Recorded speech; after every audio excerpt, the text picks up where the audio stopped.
to silence legitimate political dissent. They painted the march as an overreaction, a flex of executive muscle that could have turned ugly fast. Even some Federalists worried. What precedent had just been set? Still, the rebellion's swift collapse allowed Washington to exit the presidency on a high note. He had enforced the law without becoming a tyrant. He had shown strength without cruelty. But quietly, Washington understood this wouldn't be the last time America's unity would be tested. And next time, the outcome might not be so bloodless. Although the Whiskey Rebellion ended with barely a whimper, its echoes rippled far and wide, politically, legally, and culturally. In hindsight, this dusty conflict over distilled grain was one of the most important constitutional stress tests in U.S. history. First, it set a critical precedent. The federal government had the right and the ability to enforce its laws, even in the face of violent opposition. Before this, the Constitution had been more theory than reality. The Articles of Confederation had shown how weak and toothless a decentralized government could be. And now the Constitution, with Washington's boots on the ground, flexed its newfound muscles. But with that power came a lingering fear. Many Americans, especially in rural areas, began to see the federal government not as a representative of their will, but as a distant Eastern elite that didn't understand or care about frontier life. The very same people who had once cheered the revolution now whispered about oppression from Philadelphia and New York instead of London. Culturally, the Whiskey Rebellion became legend in the Appalachian Hills. Stories were passed down of brave distillers standing up to federal agents. Some were exaggerated, some romanticized, but all carried the same message. Government doesn't always have your back, and if you want something done, sometimes it takes more than a vote. It takes a still, a rifle, and a few angry neighbors. Meanwhile, in Washington, D.C., a new capital being planned during the rebellion's aftermath, lawmakers were taking notes. Future leaders would reference the Whiskey Rebellion every time civil unrest threatened the balance of the republic. Was this the model, a rapid show of force followed by clemency, or a dangerous precedent of executive overreach? And then there was the whiskey itself. Ironically, despite the rebellion's failure, the tax never worked. It was expensive to enforce, widely evaded, and politically poisonous. By the early 1800s, under Jefferson's presidency, it was quietly repealed. The rebels lost the battle, but in some twisted way, they'd won the war of public opinion. The frontier didn't forget, neither did the government. And future presidents would face their own rebellions, both large and small, with the ghost of 1794 riding just behind them, reminding them that order is fragile and that the republic is always one barrel away from boiling over. The Whiskey Rebellion may seem like a curious footnote today, a quirky chapter in the early American story, but its legacy remains surprisingly alive, swirling like vapor off a still, influencing everything from presidential power to rural resistance. For one, it showed the American people that the Constitution wasn't just parchment and promises, it had muscle. This was the first time the federal government enforced a domestic law with troops, and the fact that it did so, under the personal leadership of George Washington, gave it historical gravity. Every president since has inherited that precedent. Lincoln, Eisenhower, even recent presidents deploying the National Guard during domestic unrest, all trace a faint line back to 1794 and a president on horseback. The rebellion also injected lasting skepticism into the heart of American politics. Frontier distrust of centralized government became a core part of U.S. political identity. It didn't matter that the rebellion failed. It proved to millions that distant elites could and would flex their power when it suited them. That spirit of rural defiance, you can still hear it in anti-tax protests, states' rights arguments, and the deep American love of local control. In short, the rebellion planted seeds of resistance that never quite died out. They just fermented. Whiskey itself, believe it or not, also reaped a strange legacy. Far from being demonized, it became a symbol of independence and grit. The very substance that sparked a rebellion is now toasted in bars as a proud American tradition. In fact, the American whiskey industry, especially bourbon and rye, wears its rebellious roots like a badge of honor. You'll find distilleries named after rebellion leaders, bottles designed to evoke frontier spirit, and slogans that practically dare the IRS to come knocking again. And finally, the event taught a young country something fundamental. How it responds to dissent says everything about its identity. Washington chose both force and forgiveness. That balance, power tempered by principle, became a cornerstone of the American ideal. Not always followed, of course, but always referenced. So next time you raise a glass of bourbon or rye, remember, it's not just liquor in that bottle. It's a story of power, protest, and a young republic figuring out what kind of country it was going to be. Cheers to the rebellion that helped define a nation. Around 1754 BCE, King Hammurabi of Babylon etched his now famous code into a massive basalt stele, a towering legal monolith meant to awe subjects and assert divine justice. It's one of the earliest known attempts to formalize laws in human history. But buried within its 282 articles lies something just as ancient as law itself: the regulation of women. In Hammurabi's Babylon, a woman wasn't just a person, she was a role.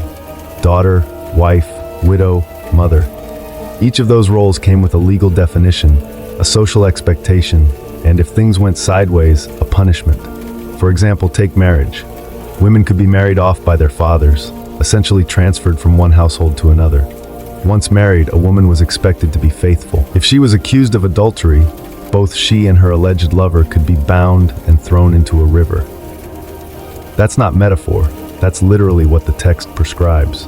However, if her husband decided to spare her life, the court often agreed, romantic in a grim sort of way. Meanwhile, if a man cheated on his wife, Hammurabi didn't seem all that concerned. Male infidelity wasn't exactly headline news in Mesopotamia. The imbalance was stark. Female honor was family honor, while male honor was more flexible. But not all the laws were oppressive. Some provisions offered women surprising protections, especially widows. A widow had the right to remain in her late husband's house and manage his property until her sons came of age. If there were no sons, she could even inherit directly. In that way, Hammurabi's code recognized a woman's capacity for financial and legal responsibility, but only within the strict bounds of family structure. There were also laws about divorce. A woman could leave her husband if he was cruel or neglectful, but proving it was no small task. If her claims couldn't be verified, she could be branded a liar and punished severely. Justice wasn't blind, it just squinted harder when the accused wore a veil.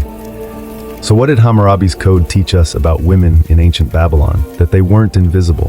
Far from it. They were named, categorized, judged, and occasionally protected, but always through the lens of control. Law gave them a place, but rarely the power to shape it. Travel a few hundred miles west from Babylon and fast forward a few centuries, and you arrive in ancient Egypt, a civilization where the scales of justice were personified by Ma'at, the goddess of truth, balance, and cosmic order. And unlike many of their neighbors, the Egyptians had a surprisingly progressive view, at least on paper, when it came to women's legal rights. Egyptian women, whether rich or poor, had the legal right to own property, inherit land, sue and be sued, and even initiate divorce. These weren't just theoretical rights etched on tomb walls. They were practiced, particularly in urban centers like Thebes and Memphis. Women could enter contracts, serve as witnesses, and leave wills. A woman could run a business, lend money, or purchase slaves and livestock. In short, Egyptian law recognized women as legal individuals, not just extensions of their husbands. This autonomy might seem ahead of its time, and in many ways it was. Women weren't locked out of temples or courts. In fact, priestesses played important legal and ritual roles, and some even served as judges or scribes. Legal documents from the New Kingdom show women filing complaints against male relatives and winning. But, and there's always a but, this relative legal freedom came with social constraints. Most women still lived under the authority of a father or husband, and while they could own land, they were often expected to pass it down through male heirs. The law said yes, but society often said not quite. Marriage, though not a religious institution in Egypt, was still legally binding.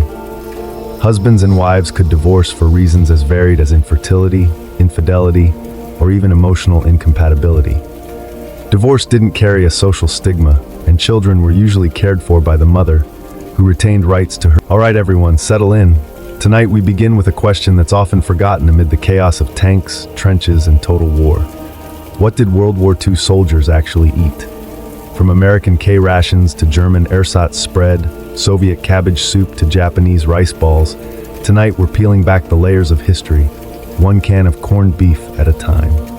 So, before you get comfortable, please take a moment to like the video and subscribe, but only if you genuinely enjoy what I'm creating here. And let me know in the comments where you're tuning in from and what time it is for you.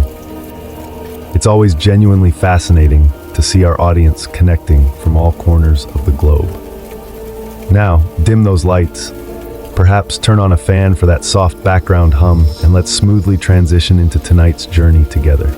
Before a single shot was fired, before tanks rumbled across Europe or planes screamed overhead, every army faced one universal, unglamorous challenge: feeding its soldiers without killing them in the process. Let's be honest, when we think of World War II, we imagine battles, bravery, and black and white newsreels.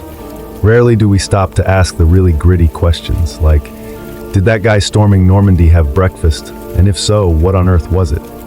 Spoiler, it wasn't pancakes. Feeding millions of men across continents wasn't just a culinary experiment. It was a logistical nightmare with a side of dysentery. Rations had to be portable, non-perishable, cheap, and preferably not make you cry after eating them. Flavor was a distant fifth priority, somewhere between won't explode if dropped and doesn't attract rats. Different nations approached the problem in different ways. The Americans tried to science their way to sustenance, producing little boxes of optimism called K-rations. The Germans, early in the war, sent troops out with hearty meat and rye, then eventually replaced it all with something resembling punishment in a can. The British clung to tea like it was holding the empire together. It probably was. The Soviets boiled cabbage like it was a sacred tradition. And the Japanese, well, they were expected to travel light and fight hard, sometimes on just rice balls and hope. Food wasn't just fuel, it was morale. A hot meal could lift spirits. A cold tin of greasy corned beef could crush them. Some soldiers developed fondness for their rations. Others swore they'd never eat a cracker again. Many dreamed not of glory or victory, but of butter, bread, and anything that didn't come wrapped in brown paper. And while generals debated strategy in war rooms, privates in foxholes were bartering chocolate for cigarettes and praying the guy next to them didn't snore through mess call. So tonight, we're not talking about battles won or borders redrawn. We're talking about Spam, crackers, powdered eggs, and the real war between soldiers and the strange, suspicious contents of their ration tins. Because if there's one universal truth about war, it's that everyone has to eat, even if the food fights back. All right, you're a US soldier in World War II. You've marched 10 miles, been shot at 6 times, and haven't seen a flush toilet in weeks. Your stomach is making sounds that could qualify as artillery. What do you get? The K-ration, a compact, calorie-packed cardboard miracle designed by people who clearly hadn't eaten one themselves. Let's break it down. The K-ration came in 3 boxes: breakfast, lunch, and dinner. They were about the size of a small brick, and sometimes felt like one. Each box contained just enough food to technically qualify as nutrition while emotionally preparing you for combat via culinary disappointment. Breakfast kicked off strong, a can of ham and eggs, which was neither hammy nor eggy. The texture? Think Spam meets drywall. Toss in rock-hard crackers, instant coffee, powdered lemonade, a couple sticks of gum, and 4 cigarettes. Because nothing says balanced breakfast like a Marlboro, and best of all, 1 single sheet of toilet paper. Just 1. Make it count. Lunch was not better. You might get cheese spread with more chemicals than cheese, another stack of jaw-shattering biscuits, and a chocolate bar so dense it could double as tank armor. No spoon, no problem. You'd use your knife, a stick, or blind rage to scoop it out. Dinner was meat and beans, which looked like a crime scene in a can. With it, more crackers, more gum, and sometimes, if you prayed hard, a tiny fruit bar which tasted like someone whispered the word apple over a piece of wood. Despite their taste, K-rations were nutritional marvels. Roughly 3,000 calories a day, packed with protein, fat, sugar, and just enough flavor to ensure you didn't accidentally enjoy it. Troops often swapped components like prison traders: cigarettes for chocolate, cheese for crackers, anything to dodge the ham trauma. But every now and then, you'd find a Hershey bar. Real chocolate, real comfort. For one bite, you weren't in the mud, you were back home. That alone made the rest of the ration worth tolerating. So yes, the K-ration was dry, weirdly square, and kind of tasted like war. But in the end, it was the fuel that helped win a global conflict, one questionable meat product at a time. If the K-ration was the Army's idea of a meal, then the D-ration was their idea of a survival threat disguised as dessert. The D-ration looked like a chocolate bar, came wrapped like a chocolate bar, and was issued to soldiers as a chocolate bar. But that's where the similarities ended, because this wasn't your sweet little Hershey's Kiss. No, the D-ration was engineered in coordination with the US Army to do three things. 1, not melt. 2, last forever. And 3, taste like absolute despair. It was roughly the size of a deck of cards and dense enough to stop a bullet. In fact, some soldiers swore it could, whether in their packs or their intestines. The ingredients were technically food: chocolate, sugar, oat flour, and a little cocoa fat. The result? A brown brick that could double as a bludgeon or emergency building material. Why was it made this way? Because it had to survive the tropics, deserts, and frozen tundras without turning into goo. And the military specifically requested it be unappetizing so soldiers wouldn't eat it unless they were actually starving. Mission accomplished. The bar was so hard that biting into it without softening at first could lead to dental emergencies. Some guys tried grating it into hot water. Others just stared at it in confusion. A few, legend says, used it to hammer tent stakes. But hey, it had calories, about 600 per bar, which could keep a man alive through a day of combat. Barely. If you were trapped behind enemy lines or stuck in a foxhole with nothing but your rifle and bad decisions, the D-ration might just save your life. Emotionally, not so much. To the Army's credit, they did eventually realize feeding troops chocolate that doubled as masonry was not great for morale. Later iterations of the D-ration got slightly softer and vaguely more edible. But the damage was done. Soldiers remembered the original bar with the same fondness one remembers dental surgery. So next time you hear someone say chocolate makes everything better, remember the D-ration, the bar that proved them wrong. If the K-ration was survival food and the D-ration was edible punishment, then the field kitchen was a soldier's only shot at eating something warm, recognizable, and only mildly soul-crushing. Field kitchens, also known as rolling misery carts, were mobile food units pulled behind trucks or horses. They were the military's attempt at fine dining on the go, and by fine we mean not cold and in a can. These kitchens churned out industrial-sized vats of stew, beans, gravy-like substances, and enough coffee to power an infantry division through a mild existential crisis. Meals were served cafeteria style. You'd line up with your trusty mess kit, a metal tray that looked like it belonged in a science experiment, and shuffle forward, praying the guy ahead didn't take the last ladle of something vaguely meat-colored. The food was ladled out with military precision. One scoop for you, one suspicious stare, and on to the next private. The menu? It depended on where you were. In Europe, you might get creamed chipped beef on toast, affectionately and permanently renamed by the troops as SOS, or stuff on a shingle, though most used a less polite word. In the Pacific, you were lucky if it wasn't just rice and hot dog fragments swimming in broth. Coffee, though, was sacred. It was strong, bitter, and brewed in quantities large enough to reanimate the dead. Soldiers drank it hot, cold, black, or with powdered milk, as long as it kept them awake and angry. The best part of the field kitchen experience? The smell. It meant food was coming. The worst part? Everything else. Your food was served outdoors, often in rain, snow, or the kind of mud that had its own ecosystem. You sat on rocks, helmets, or the ground. There were no forks. There was no ambiance. Just you, your friends, and a tin of beans that might be older than your commanding officer. Still, when it was hot and vaguely chewable, field kitchen food felt like heaven. It wasn't glamorous, but in a world of chaos, bullets, and K-rations, it was the closest thing to comfort food.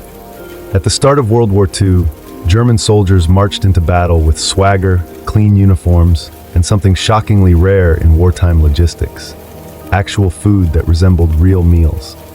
The early war Wehrmacht ration was downright luxurious compared to what most other armies were choking down. The standard soldier's pack included rye bread, sausages, butter, cheese, canned meats, marmalade, and coffee. Well, ersatz coffee, which we'll discuss later with the disgust it deserves. Each soldier was expected to carry his own food for a couple of days. A noble idea, until you realized how much weight that was, once you added rifles, ammunition, grenades, and frostbite. Still, German rations were built around the concept of 3 hot meals a day, with field kitchens trailing behind like slightly overworked food trucks. Breakfast could be dark rye bread with jam or butter, plus that roasted acorn faux coffee. Lunch, tinned meat, cheese, and maybe a boiled potato or 3. Dinner, if you were lucky and not actively being shelled, might be soup or stew made from whatever was still moving that morning. Sausage, especially Metwurst and Leberwurst, was a staple. It was easy to transport, packed with protein, and vaguely comforting. Also, incredibly smelly in a sealed tin, which made every trench a blend of iron, sweat, and spicy pork aroma. And of course, Germans had bread. Good bread, real bread. Soldiers often reminisced more about losing access to proper bread than about losing a warm bed. One Wehrmacht veteran described ration bread as the only softness in an otherwise very sharp war. Field kitchens backed this system up, churning out steaming pots of stews, boiled meats, and dumplings when possible. Morale was high, stomachs were relatively full, and German efficiency seemed unstoppable. But, and there's always a but, this early golden age of German rations wouldn't last. As the war expanded and supply lines stretched thin, the sausage turned sour, the bread got stale, and the once proud field kitchens were left stranded in frozen forests with nothing but frozen potatoes and patriotic memories. Still, for a brief, brat-filled moment, the average German soldier had something precious in war.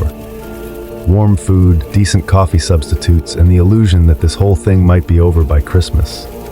As World War II dragged on, and Hitler's dream of blitzkrieg glory turned into a logistical nightmare, German rations took a sharp turn, straight into the land of ersatz. Ersatz, a German word that basically means imitation, or more accurately, this isn't food, but we're calling it that anyway. By 1942, things were getting creative. Real coffee? Gone. In came ersatz coffee, a charming blend of roasted acorns, chicory, sugar beet, or barley. It smelled like despair and tasted like something brewed in an old boot. It technically resembled coffee if you'd never had coffee before and were very forgiving. Bread, once dark, hearty, and soul-sustaining, it was now packed with fillers, sawdust, straw, potato starch, and whatever else they could legally grind into powder. You might still call it bread, but your teeth would disagree. Some soldiers joked it doubled as helmet padding. Butter disappeared too, replaced by ersatz margarine, a pale, tasteless grease that was somehow both oily and chalky. Meat became a memory. Cans of meat products started showing up. Labels didn't specify the animal, and honestly, it was better not to ask. Even sausages, that sacred pillar of German cuisine, were diluted. Horse meat entered the mix, then turnip filler. Eventually, some sausages were up to 40% plant material. Imagine biting into a bratwurst and getting a mouthful of damp newspaper. Welcome to the Reich's culinary downfall. The problem wasn't just taste. These ersatz rations lacked nutrients, calories, and morale. Troops in the east were burning thousands of calories in sub-zero weather and getting food that couldn't even sustain a Dachshund. Starvation, sickness, and desperation followed. Soldiers got inventive, boiling shoe leather, bartering with locals, or raiding enemy supply lines just to get something real. A single American chocolate bar was worth more than a stack of Wehrmacht bread. What had begun as an efficient, fuel-powered war machine was now being run on cabbage water and caffeine lies. The Germans had started with real food. Now they were chewing misery and washing it down with roasted roots. If there was a place where food went to die during World War II, it was the Eastern Front. Stretching thousands of miles from Berlin to the deep, frozen belly of Russia, the Eastern Front was the logistical equivalent of trying to run a pizza delivery service across a glacier while being shot at, shelled, and occasionally eaten by wolves. German soldiers who once feasted on sausage and rye found themselves crouched in snowdrifts with frozen fingers and empty stomachs. Rations shrank, supply lines collapsed, and morale thawed faster than the soup, which is to say, not at all. Let's talk about that soup. A meal on the Eastern Front often meant hot water with a few potato peels, if you were lucky. If you weren't, it was just water, frozen solid by the time it got to you. Bread, it arrived moldy or not at all. Meat, rumor only. Soldiers burned precious firewood not to warm themselves, but to thaw their canned meat products, which might have been beef, pork, or recycled optimism. And God help you if the label had worn off, you'd have to sniff your way through the mystery. In winter, men boiled snow for drinking water, heated tins over engine blocks, and sometimes ate snow out of desperation, which sounds harmless until you realize it lowers your core body temperature and brings you one step closer to freezing to death with a mouthful of slush. Then there were the rats, bold, fat, and suspiciously well-fed. Some units resorted to catching and cooking them. Others considered the rats rivals, stealing scraps from each other in midnight battles that historians mercifully don't teach in classrooms. Desperation also led to bartering. Soldiers traded cigarettes for bread, buttons for sugar, or a pair of socks for half a boiled potato. A single spoonful of jam could start a fight. If you had chocolate, you were a god. Despite the hunger, the cold, and the lack of anything resembling a balanced meal, soldiers endured. They joked, swore, and ate whatever they could scrounge. But every mealtime became a grim ritual. Unwrap the tin, say a silent prayer, and hope it didn't bite back. On the Eastern Front, food wasn't just scarce. It was a cruel game of survival played one frozen spoonful at a time. If German troops on the Eastern Front were eating misery, Soviet soldiers were chewing on sheer willpower. The Red Army's approach to nutrition was simple. If it filled a stomach and didn't kill you immediately, it was dinner. The official rations: black bread, cabbage soup, buckwheat porridge, a few boiled potatoes, maybe dried fish, and the ever-reliable unsweetened tea. In winter, that tea was usually melted snow with a twig in it. Meat was listed on paper, yes. In reality, rare as a warm bath in Stalingrad. When meat did arrive, it was often salted to the point that chewing it was more of a jaw exercise than a meal. Still, it was considered a luxury. Soldiers licked the fat off old meat tins just to savor the memory. And then there was the bread, a staple of every Soviet meal. It was coarse, black, and made from whatever grain was still legal to eat. It was also strictly rationed. A typical serving could fit in your palm and be gone in 2 bites if you didn't try to save it by licking it slowly like a sad war lollipop. Cabbage was the hero of Soviet cuisine. Soup, stew, stuffed, shredded, or fermented. If there was a pot, there was cabbage in it. So much cabbage, in fact, that some Soviet soldiers joked they smelled it in their sleep and dreamed of becoming turnips just to escape the cycle. Still hungry? Good. Now you understand the Soviet wartime diet. Soldiers routinely went into combat underfed and overexerted. Rations were supposed to be delivered daily, but in war-torn zones that became when possible, which often meant never. So they improvised. Foraging became a way of life. Soldiers dug up frozen potatoes from abandoned farms, shot wild animals when they could, and bartered cigarettes or spare boots for a boiled egg. Occasionally, they even traded with German POWs. Food for silence. The miracle they endured. Malnourished, exhausted but relentless, Soviet troops pressed forward on fumes and boiled cabbage, proving that sometimes what feeds a soldier isn't calories. It's pure cabbage-fueled stubbornness. When official rations ran dry, which was often, Soviet soldiers didn't starve quietly. They adapted loudly with creativity, desperation, and occasionally the culinary sensibilities of a raccoon. Red Army troops turned battlefield improvisation into an extreme sport. Let's say you're a soldier outside Leningrad. You haven't seen a delivery truck in a week. Your cabbage soup is now just water with a floating leaf, and your last piece of black bread has grown a beard. What do? Option 1, forage. Soldiers scoured the countryside for anything remotely edible. Berries, tree bark, boiled grass, dandelions, even flower bulbs. One particularly resourceful unit figured out how to roast shoe leather. Not because it tasted good, it didn't, but because it was technically organic. Option 2, barter. A spare pair of socks might earn you a potato. A broken watch, maybe a spoonful of lard. Tobacco was currency, and soap was gold. And if you had a tin of meat, you could get someone to write a letter home and clean your rifle. Option 3, theft, or as they called it, unauthorized logistics. Soviet soldiers occasionally raided abandoned German outposts just for food. One Red Army veteran recalled the sheer euphoria of finding a box of Wehrmacht sausages. The first time I cried and salivated at the same time. Field kitchens, when functional, were masters of mystery cooking. Cooks tossed in whatever they had: beets, onions, mystery meat, pickled vegetables from 1913. The resulting soup was red hot and suspiciously chewy, but it kept you going, mostly. And yet morale didn't collapse.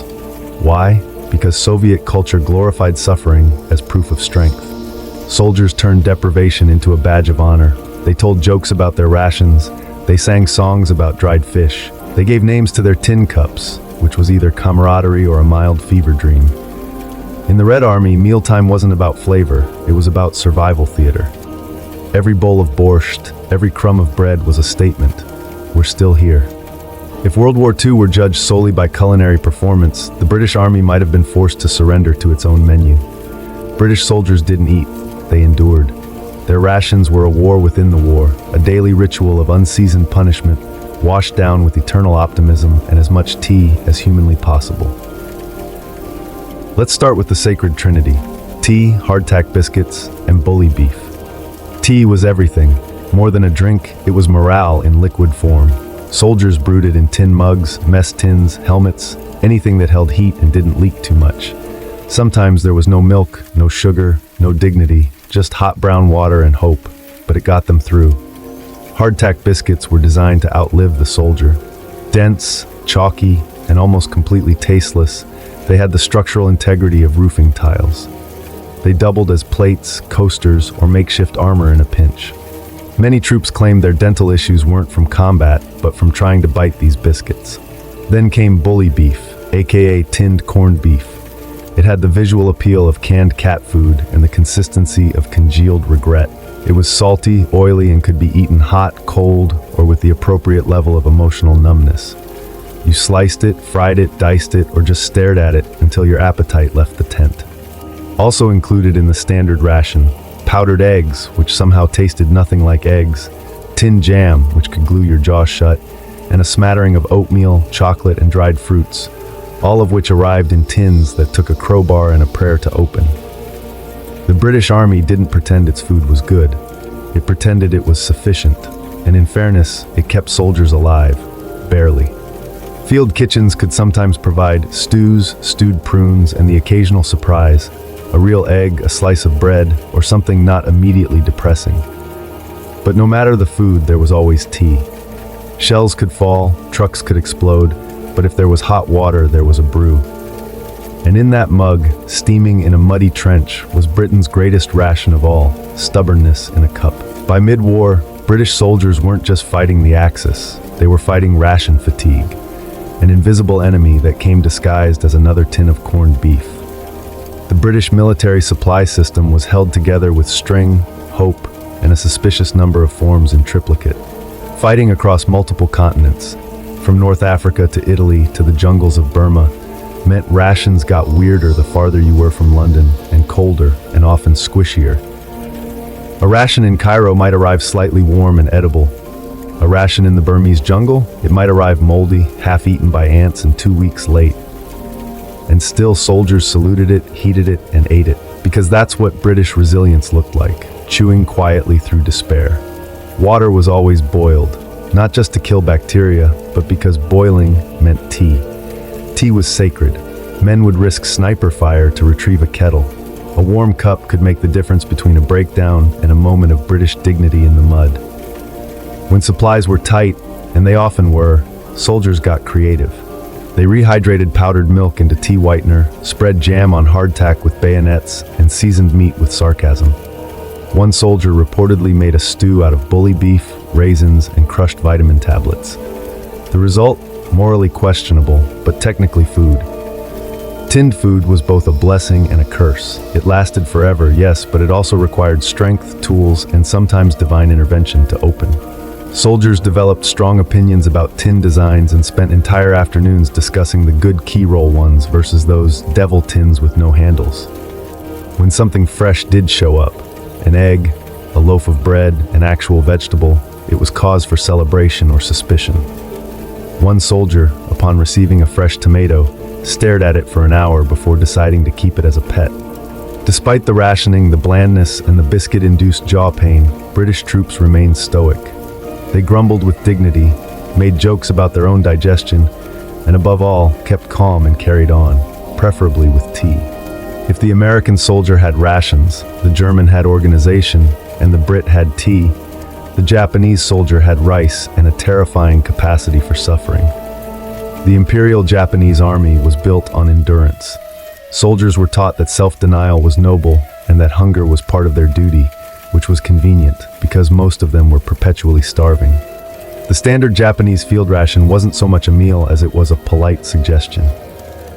The typical pack contained white rice, barley, dried fish, pickled plums, umeboshi, soy sauce concentrate, and maybe a few hard candies. It was compact, culturally familiar, and in the field, utterly insufficient. At first, troops set out with multi-day rations wrapped in wax paper or stored in bento-style metal tins. It looked neat, organized, thought out, and then they got to the jungle.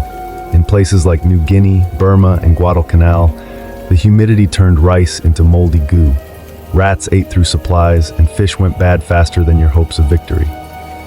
To make matters worse, Japan's military logistics were, generously speaking, a disaster. Supply lines were stretched, bombed, blocked, or simply forgot to exist altogether.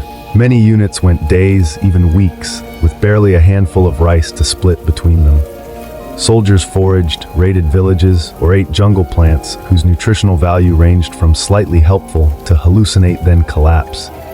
In more desperate cases, they hunted lizards, insects, or even rats. One soldier claimed they made a soup out of boiled grass and boot leather to keep the stomach from shouting.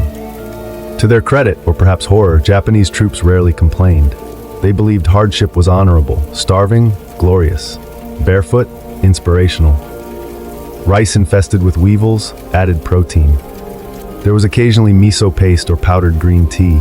These were prized and hoarded like wartime treasure. A teaspoon of tea could lift spirits. A pinch of salt could bring someone to tears. But overall, calories were low, suffering was high, and morale often came from sheer cultural discipline rather than what passed for a meal. The Japanese soldier wasn't just underfed, he was trained to be okay with it. And somehow, many of them kept fighting, not because of what was in their bellies, but because of what was in their minds. The jungles of the Pacific looked lush and green in the distance, like a tropical paradise, assuming you ignored the disease, the leeches, and the smell of slow death. But for soldiers on both sides, especially the Japanese, the jungle wasn't a source of food. It was a leafy green death trap with humidity and attitude. Supply lines in the Pacific were notoriously unstable. Tropical storms, naval blockades, and enemy ambushes all conspired to make every delivery of rice, beans, or salt fish an act of divine luck. And when the food didn't come, the jungle was not your friend. Many Japanese units found themselves cut off from resupply for weeks. Soldiers had to rely on the land, which would have been fine if the land had any idea what they were doing. Unfortunately, the jungle was filled with plants that looked edible but weren't, animals that were edible but too fast, and insects that were not only inedible but actively aggressive. Rations spoiled in hours. Canned goods rusted shut. Rice grew mold faster than you could light a fire. One soldier in Guadalcanal wrote, "Everything here is wet, even my appetite is damp." What did they eat when lucky? Boiled roots, wild fruit, frogs, or jungle fowl if they could catch it. When unlucky, tree bark, shoe leather, rotting palm stems, or water flavored with desperation. Stories exist of soldiers boiling the same handful of rice 3 times to extract every last shred of sustenance. Others fermented what was left into a starchy, half-dead porridge known only as jungle glue. And then there were the horrifying rumors, accounts of cannibalism among starving units, especially during sieges. It wasn't widespread, but it did happen. Men driven to the edge by war, isolation, and the shrieking emptiness of their stomachs. If anything can strip away the romanticism of the Pacific theater, it's that grim little footnote. Disease followed closely behind starvation. Malaria, dysentery, dengue fever, all worsened by malnutrition. Soldiers dropped not from bullets, but from hunger and infection, slowly and invisibly. The jungle didn't care who you fought for. It didn't feed you. It didn't shelter you. It just waited for you to get tired, and then it ate you, War may destroy cities, but it also unlocks the culinary creativity of very hungry, very desperate people with bayonets and a single can of Spam. Across every front, soldiers didn't just eat rations, they negotiated with them. They bartered, swapped, stretched, crushed, fried, and sometimes worshipped the better parts. Food was fuel, but it was also a form of entertainment and occasionally a mad science experiment. In American foxholes, GIs turned K-ration crackers into improvised pancakes, mixing them with powdered eggs and coffee creamer, then frying the result over a small fire. The final product tasted like despair, but warm despair, which was at least comforting. Canned cheese melted into an oily paste over hot beans to create trench fondue. Spam, sliced, pan-fried, and stacked between biscuits to make the world's saddest sandwich. Even chewing gum found new uses, sealing leaky canteens or bribing a guy with an extra cigarette. British soldiers, armed with their indestructible hardtack and mystical jars of jam, made jam buddy sandwiches by smashing two biscuits together with jam until their teeth gave up.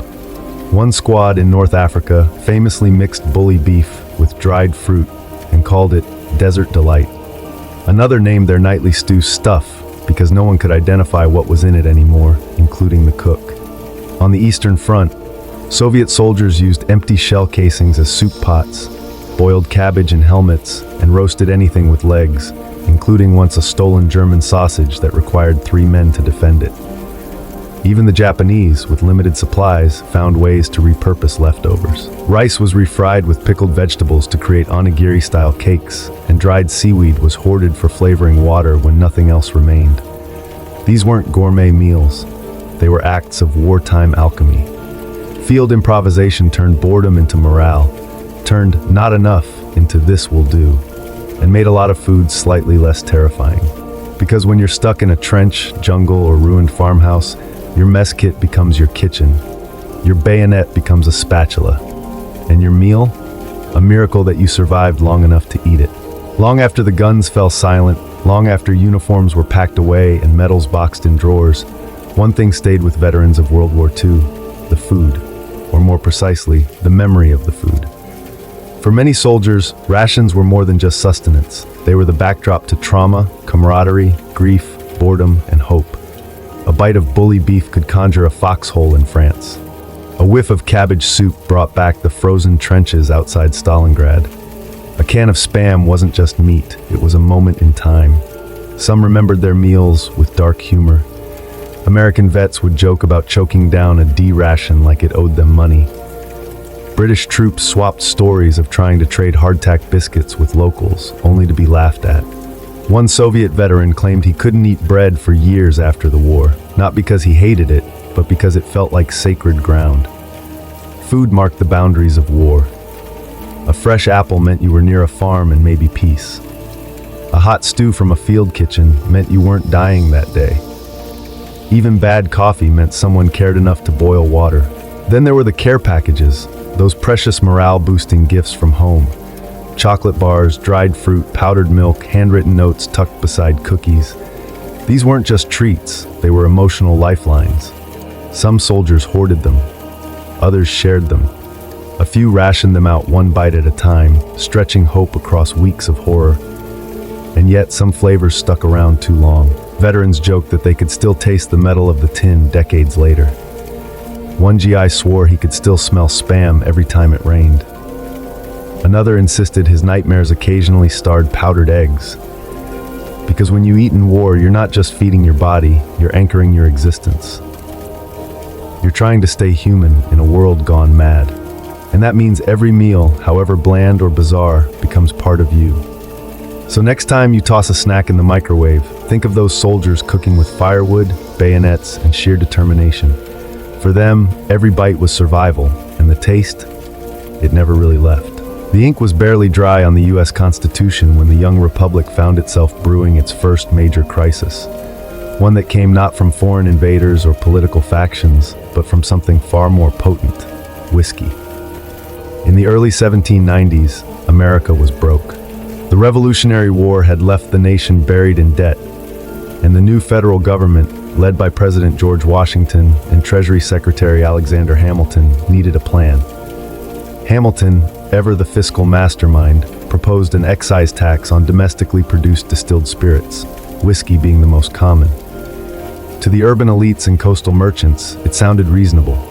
But on the western frontier, it sounded like a punch in the face from a powdered wig aristocrat. Out west, in places like western Pennsylvania, whiskey wasn't just a drink, it was currency. Farmers distilled their surplus grain into whiskey because it was easier to transport, less perishable, and far more profitable than raw crops. Bartering whiskey for goods and services was part of daily life. So when the federal government started taxing it, many frontier folks saw it not as a revenue measure, but as a betrayal. A reminder that power was drifting back to the same kind of distant authority they just fought a revolution to escape. To make matters worse, the tax structure itself seemed custom-built to screw over small producers. Large distilleries could pay an annual flat fee, but small-time distillers like the ones populating the Appalachian Hills had to pay per gallon. Translation: the little guy paid more, proportionally. And with federal tax collectors showing up on horseback to enforce the new law, tensions began to boil over. At first, the resistance was petty. Inspectors were threatened, tax documents were burned, and revenue officers were politely told to get lost. But soon, polite turned to violent. Tar and featherings made a comeback. Taxmen were chased from their homes. In one case, a revenue officer was stripped naked, tied to a tree, and had his hair cut off. Frontier justice with a splash of moonshine-fueled rage. And Washington? He was watching, silently waiting, but not for long. Because what started as a tax protest was about to spiral into an armed uprising, one that would test the strength of the Constitution and Washington's resolve to enforce it. By 1792, the whiskey tax wasn't just unpopular, it was radioactive. In the backwoods communities of Pennsylvania, Kentucky, and Virginia, opposition was mutating from scattered grumblings into coordinated defiance. Tax collectors were becoming familiar with two sounds: the clink of broken windows and the snap of gunfire overhead. The western counties of Pennsylvania became the epicenter of what many began to call outright rebellion. Meetings were held in taverns and cabins, where kegs of homemade whiskey stood proudly next to muskets. These weren't just drunken gripes, they were organized gatherings. Locals formed militias, issued threats to federal officials, and even passed their own resolutions condemning the tax. Some refused to do business with anyone who paid it. It was part protest, part mafia, with a side of corn liquor. In 1793, things escalated further. Tax collectors and sympathizers were ambushed, whipped, and humiliated. One man was captured and paraded through town with a sign reading "Coward" hung around his neck. It was like the Boston Tea Party, but drunker and with worse hygiene. The federal courts responded by issuing summons to bring the rebels to justice. But good luck serving legal papers in a place where the local sheriff might be part of the mob. The region was effectively slipping into lawlessness. Local officials either turned a blind eye or quietly sided with the insurgents.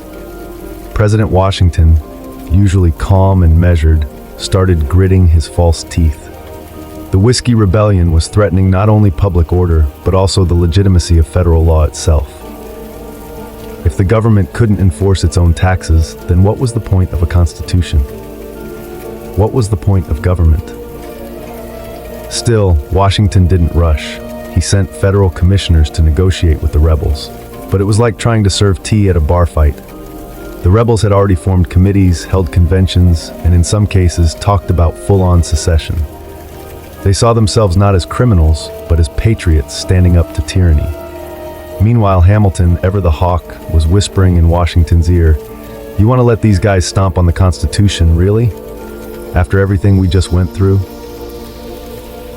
And so Washington made a decision, one that would shock the rebels and set a historic precedent. He would raise a federal army against his own people. By 1794, the Whiskey Rebellion had become more than a backwoods tantrum. It was an outright challenge to federal authority. George Washington, who had led a revolution just a decade prior, now found himself in the bizarre position of leading an army against Americans, the very citizens he helped liberate. And this wasn't some ragtag militia. Washington called upon more than 12,000 troops, nearly 3 times the size of the force he had at the Battle of Trenton.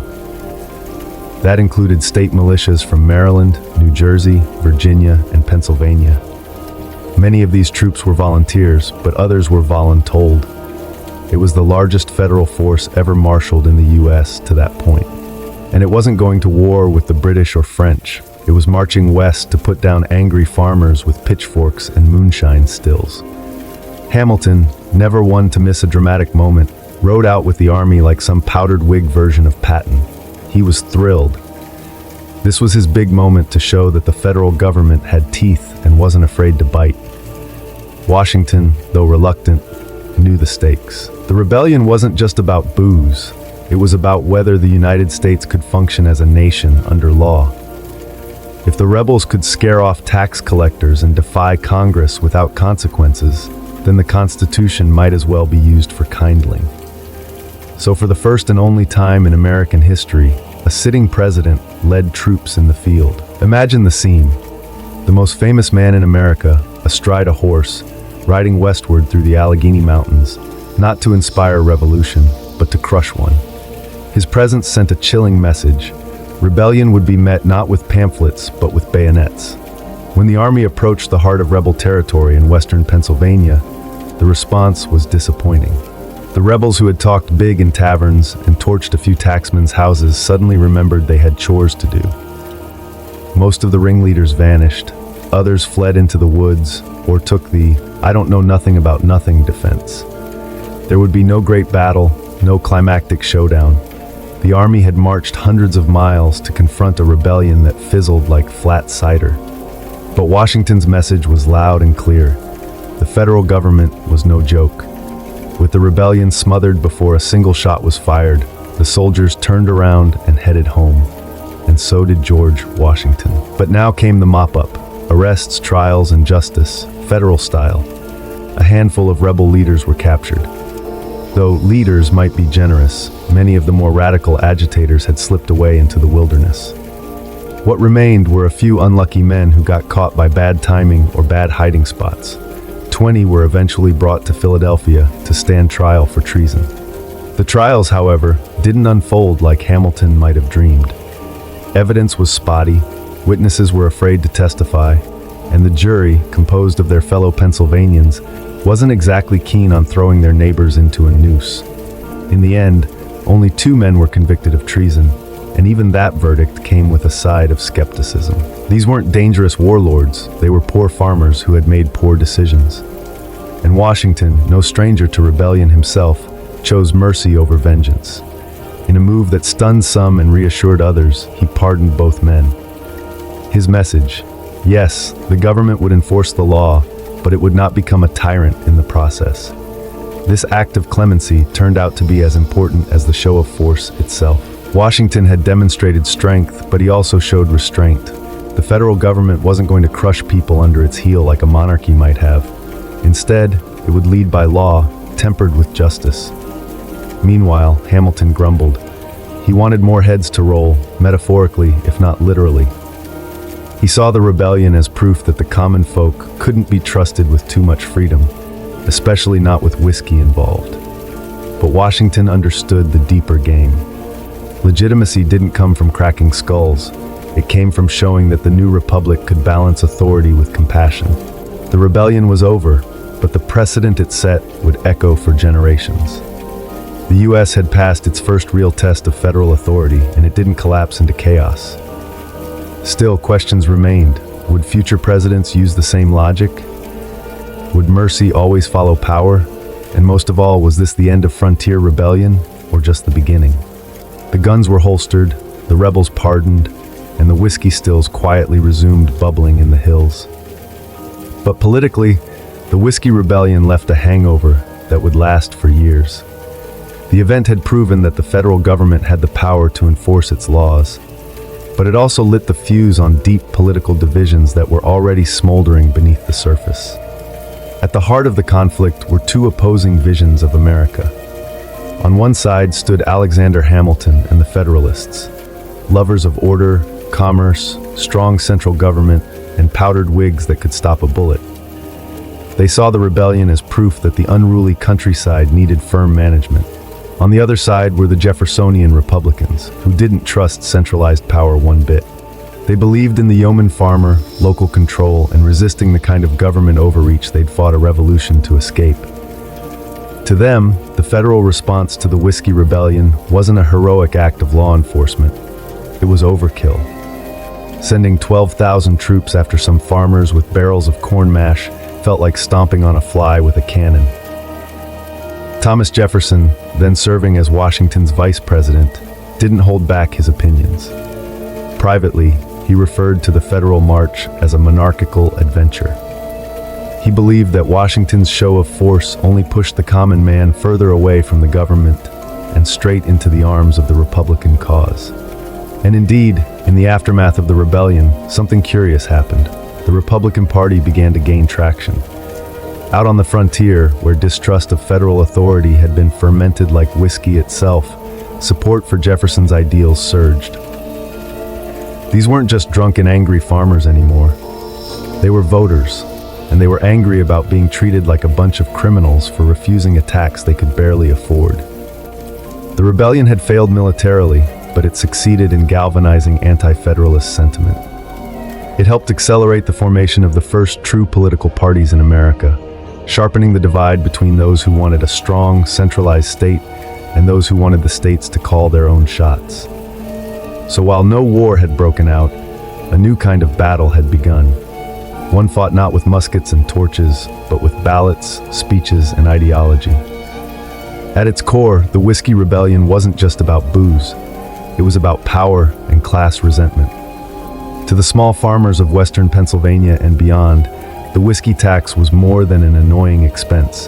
It was a symbol of everything they feared about the new federal government, that it would be run by elites, for elites, at the expense of the working poor. Most of the rebellion's participants weren't outlaws. They were veterans of the Revolutionary War, men who had fought and bled for a republic they now felt was turning its back on them. They returned from battlefields to discover that the very government they helped establish was now squeezing them dry, all while cozying up to Eastern bankers and merchants. It was like fighting a lion, only to come home and get kicked by the house cat. To make matters worse, many frontier folk felt deliberately excluded from political participation. Representation was lopsided. Their voices were drowned out by wealthier urban politicians who had no idea what life was like west of the Appalachians. Add to that taxes that disproportionately punished small producers, and the whole thing smelled less like economic policy and more like class warfare with the stink of whiskey. There was also the matter of how the law was enforced. Wealthier distillers could afford lawyers, paperwork, and the annual flat fee. The poor guy with one still and 6 barrels of mash, he got a federal marshal and a potential prison sentence. The optics were terrible, and the anger was real. In this way, the rebellion was an early warning sign. Class tension wasn't going to disappear just because America had a constitution. If anything, the struggle between wealthy power centers and rural working communities was baked into the cake. The Whiskey Rebellion was just the first slice. Interestingly, some of the most radical rebels even adopted the language of the French Revolution, which was happening around the same time. They spoke of liberty, tyranny, and the rights of man. To Washington and Hamilton, that kind of rhetoric was terrifying. The last thing they wanted was a Paris-style bloodbath spilling into the Ohio Valley. But to the whiskey rebels, those words weren't dangerous. They were a promise, one they felt had already been broken. George Washington's decision to personally lead troops into western Pennsylvania was as bold as it was risky. At the time, many Americans saw the presidency as a somewhat distant, almost ceremonial role, a sort of executive moderator for a government still figuring itself out. But with this march, Washington shattered that image. He was no passive figurehead. He was an active enforcer of federal power. For Washington, the Whiskey Rebellion was a test not just of law and order, but of the very legitimacy of the federal system. He had helped design the Constitution, and now he was putting it to work. If he failed, if he allowed violence and intimidation to override legislation, the whole project might unravel. 13 separate states could quickly decide they were better off going their own way. The rebellion, in that light, wasn't just a backwoods tantrum. It was the canary in the Democratic coal mine. Washington's personal involvement added enormous weight. His reputation was nearly mythical. He was the father of his country, a man revered by veterans, respected by citizens, and feared by enemies. When word spread that Washington himself was riding west, many rebels melted into the landscape. Some couldn't believe it. Washington was the hero of liberty. Now he's marching on citizens over whiskey. But the gamble paid off. Washington didn't need to fire a single shot to win. His presence alone restored order, and he knew when to stop. Once the rebellion dissolved, he withdrew. He didn't occupy the region, didn't punish the masses, didn't turn it into a show trial. He just reminded everyone firmly that the law was not optional. Yet not everyone applauded. Some, especially in the Jeffersonian camp, accused Washington of using military force